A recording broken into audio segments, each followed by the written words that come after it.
Salamat, Kuya Alan. Salamat sa kapatid ko dahil lagi siya nakasuporta sa amin. Salamat, Ate Tia.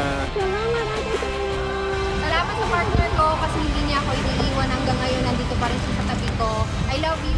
Salamat sa kapatid ko. Salamat sa asawa. Salamat po sa aking pamilya. Salamat sa kanalo sa walang Salamat sa partner ko. Po sa magulang ko. Salamat sa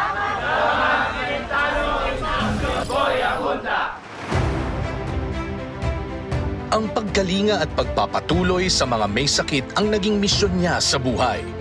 Narito ang kwento ni Pastor Juni at ang kanyang pagtatag sa silungan ng pag-asa.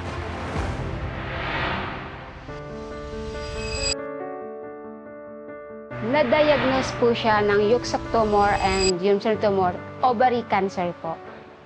Stage 3 po siya.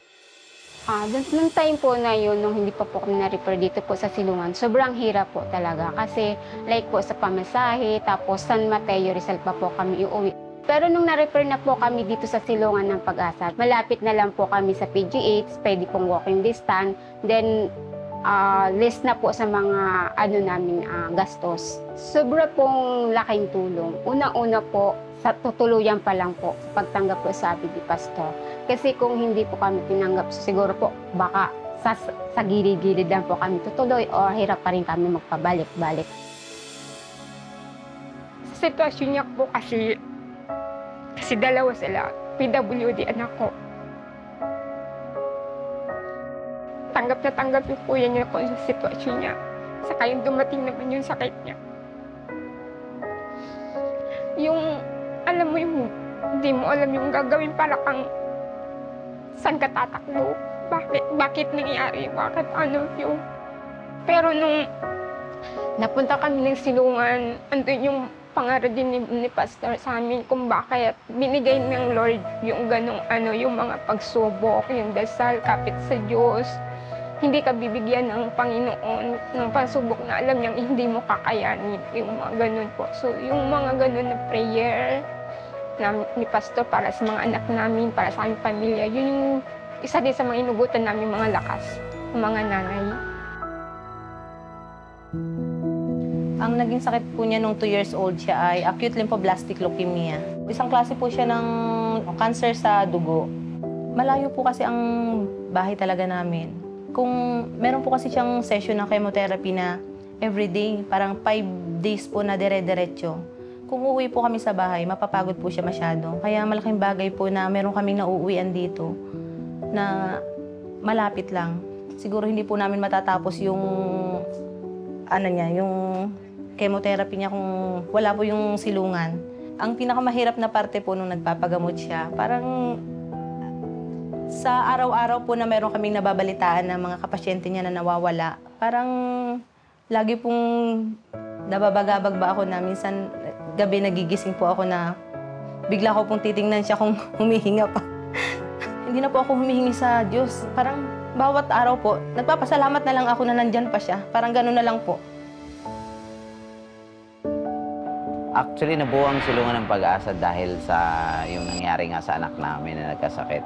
Nagkasakit siya nung 5 years old siya. That was 2009. So, nagkasakit siya ng Kawasaki disease. At muntik na siyang mamatay. At ang sabi ng doktor, ihanda na lang namin yung aming sarili kasi pwede na siyang mawala. Siyempre, bilang pastor, so hindi kami sumuko. At ang nangyari nga po ay nung nasa hospital kami, hininga kami ng 100,000 at that time.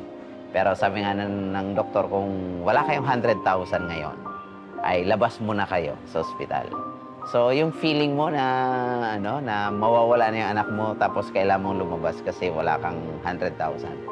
At yun yung time na, na sabi ko sa Lord, Lord, kaya mong maghimala. I really praise God kasi yung time na yon, yung budget na kakailanganin namin, ang daming ginamit ng Lord na iba't ibang tao na tumulong sa amin para madala namin uli yung anak namin sa ospital. Pero literally, ay lumabas kami sa ospital, umiiyak ako.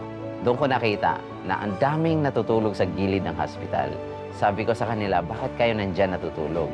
Sabi nila, kami ay galing ng probinsya, wala kaming matuluyan dito sa Manila. That was 2009. So, nag-pray pa rin kami. And then, nung time na yon, yung anak namin, Umukay na siya. Pagdating ng September, same year, same child, nagkasakit siya ng dengue naman. 28 na lang ang kanyang platelet. Sabi ng doktor, anytime, pwede na mamatay uli anak mo kasi nag-internal bleeding na siya. Yun na yung sabi ko sa Panginoon, Lord, ano po ba ang purpose mo? Bakit nangyari uli sa amin ito? Tapos nakita ko lang yung mga bata doon na may sakit. So, nag-start na kaming tumulong. Nag-start lang kami mag-share ng food, ng kung ano-anong bagay na pwede namin i-share. At doon ko na-realize na merong ipapagawa ang Lord. Pero nag-materialize po yon, yung shelter talaga is 2015. Kasi wala kaming resources, wala kaming pera. Meron lang ako, puso na gustong trabahuin, pero wala kaming pera talaga na pangtulong. So, ang ginagawa namin, bumibisita kami sa ospital, pinagpipray, hinihingi namin ang reseta, binibili namin. Tapos, nagpapasalamat ako sa Lord kasi may mga taong tumulong. Nag-gift giving kami sa hospital nung kung saan na lumabas yung anak namin, na gumaling na siya. At ngayon, nakita namin na yung anak namin malaki na siya. So, nag-aaral na siya at isa siya sa tumutulong ngayon dito sa shelter. Mga natulungan po natin ay nasa iba't ibang probinsya na. Meron nga galing ng Paticul, Sulu, Zamboanga. Umabot na po tayo sa almost 170 na pasyente na natulungan natin. Ang samahang nabuo sa Silungan ng Pag-asa ay pinagtibay ng kanilang pagmamalasakit sa isa't isa. Pastor, nagpapasalamat po kami sa inyo sa lahat ng tulong at suporta niyo po sa amin. Meron pa pong isang gustong magpasalamat sa inyo.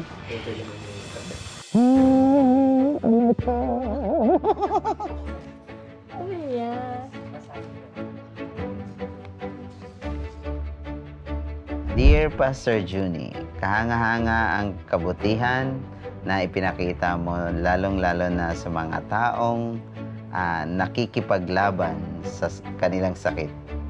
Hindi ka lang nagbukas ng tahanan para sa kanila, nagbibigay ka rin ng isang bagay na hindi matutumbasan at ito ay ang pag-asa.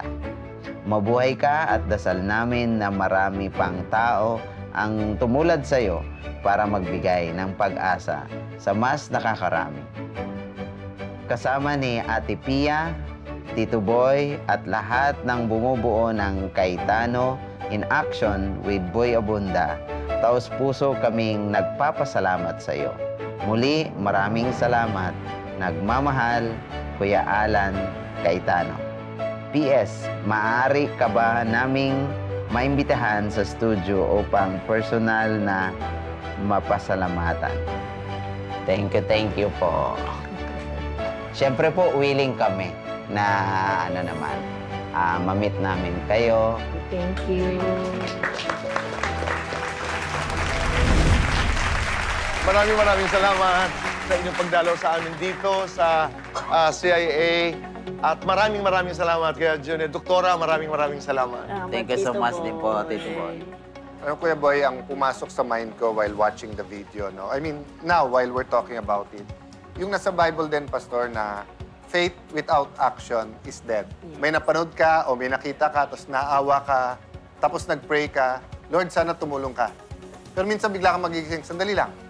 Baka ako ang gusto ni Lord gamitin para tumulong. Kami ay nagpipray na God willing, makapag-expand pa ng isa pang lugar para marami pa tayong matulungan. Kasi naawa ako sa kanila dahil para lang ma-avail yung magandang treatment ng mga hospital, kailangan nilang mag-stay for 1 month or minsan nga ilang buwan na silang natutulog lang sa upuan.